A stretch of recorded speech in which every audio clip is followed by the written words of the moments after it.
I still remember the exact moment I realized my family had already made their decision without me. It wasn't when my father raised his voice or when my mother avoided my eyes. It was when I saw the documents lying neatly on the dining table, printed charts, investment projections, and a photo of a man I barely knew, smiling confidently in a tailored suit. That was the moment I understood that my life was no longer about love.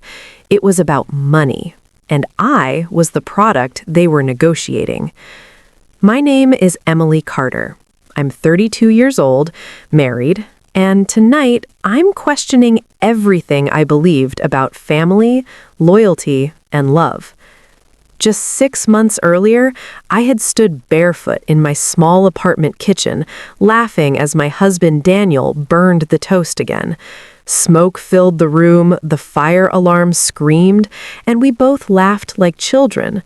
We didn't have much, no luxury furniture, no savings account that impressed anyone, but we had peace, we had warmth, we had each other. And for me, that was enough. Or at least, I thought it was. Daniel and I met 5 years ago in a public library. I was reaching for a book on the top shelf when he offered help, knocked over a stack of novels, and apologized so nervously that I couldn't stop smiling. He was kind, awkward, honest, not wealthy, not ambitious in the way my parents respected, but he listened when I spoke. He remembered small things. He loved me without conditions. When he proposed, it wasn't dramatic. No restaurant, no crowd, just him, sitting beside me on our old couch, holding my hands with shaking fingers.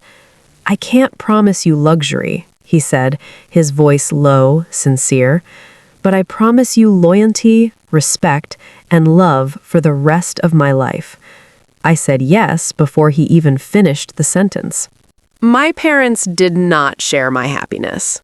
They were polite at first, smiles that didn't reach their eyes, questions that sounded innocent but weren't.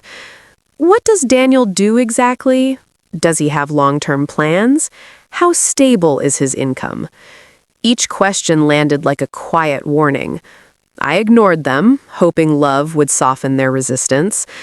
It didn't. One evening, they invited me over for dinner. Just me. Daniel wasn't invited. That alone made my chest tighten. Halfway through the meal, my father leaned back in his chair, folded his hands, and said calmly, "Emily, we need to talk about your future." My mother nodded, stirring her tea slowly. "You're still young," she added. "Mistakes can be corrected." I felt my heart sink. "Daniel is not a mistake," I said firmly. My father slid the papers across the table. "This is Jonathan Reeves," he said. "Successful, educated, from a respected family. He's interested in you." I stared at the photo in disbelief. "I'm married," I said. "You know that." "And that's exactly the problem," my mother replied softly. "Love doesn't pay bills. Love doesn't protect you when life gets hard." I felt like the ground had disappeared beneath me. "So that's it?" I whispered. "You want me to leave my husband because he doesn't earn enough?" My father's voice hardened. "We raised you for better than this. You deserve stability, status, security, not struggle." That word, struggle, kept echoing in my head that night as I drove home. Daniel greeted me with a smile, but I couldn't return it. I sat beside him in silence, my mind racing. How could the people who raised me measure my happiness in numbers? The pressure didn't stop. Calls, messages, visits. My parents reminded me constantly of what I would lose if I stayed with Daniel and what I could gain if I didn't. They spoke of inheritance, opportunities, connections. They spoke as if Daniel didn't exist, as if my marriage was temporary. One night, Daniel finally asked, "Are you ashamed of me?" The question broke me. "No," I said quickly, tears filling my eyes. "Never. I don't know how to fight them." He held my face gently. "Then don't fight alone." But that was the problem. The more I tried to stand my ground, the more isolated I felt. My parents stopped inviting us to family gatherings, relatives stopped calling, friends whispered. It felt like an invisible wall was being built around my life, separating me from everything I once knew. Then came the ultimatum. My father called me into his office one afternoon. My mother was already there, her expression unreadable.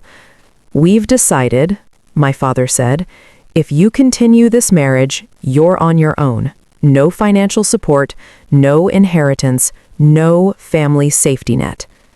I felt numb. "So you're choosing money over me?" I said quietly.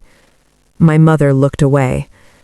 That night, Daniel found me sitting on the floor, staring at nothing.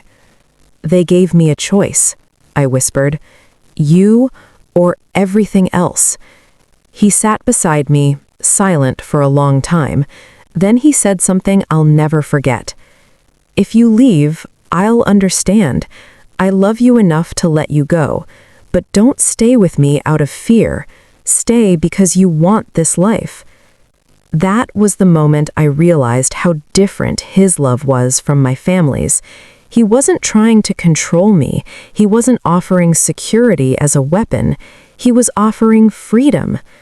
I didn't sleep that night. I thought about the life my parents promised: comfort, respect, ease. And I thought about the life I already had: simple, uncertain, but real. I thought about laughter in the kitchen, quiet mornings, shared dreams. In the morning, I called my parents. "I'm not leaving my husband," I said. There was silence on the line. Then my father spoke.